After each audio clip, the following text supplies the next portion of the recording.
Добър ден, хора. Значи включвам се за малко от Дуйсбург.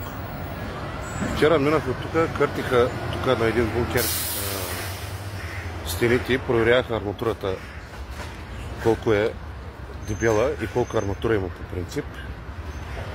Мисля, че се подготвят за войната, вижте. Скъртиха, провериха, измериха на много места цялото. Гледайте какво става. Мисля, че нещо ще става. Така ми се струва. И не е само този бункер, няколко. Всичките, които са в Дуйсбург, ги проверяха всичките.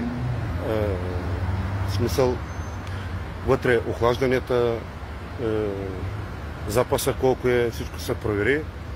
Вратата колко е здрава. Мисля, че се сменя и вратата, защото има отраскано с спрей, пръснато. Отбелязано е за смяна, мисля. Погледнете. Желязото е слабо, майче ще се подсилва, ще се преправя. Бункерите ги стягат.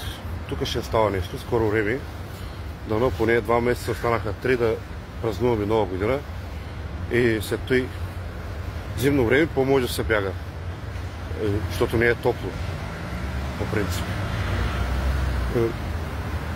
По дъжда, по-хубаво, по хладното, по-хубаво се бяга, ама по принцип този бункер е много близо до мене. Някъде няма и километър, няма на 70 метра е от мене. Ма дали ще остане място за нас, не знаем. Много скоро време май ще има бомби. 2 дена стана, сирените пробват, проби правят, телефоните също викат и сирените 2 дена стана ги пробват. Не слушаме новини, не следим какво става, къде какво е, що е. По принцип аз не гледам новини, защото не искам стрес да се правя. Но сега като видях, че този бункер се подготвя, не е само този, всичките, вече имам някакви съмнения. Желая ви лек ден и чакам да видим кой какво мисли по въпроса. Какво случая по-точно. Чао!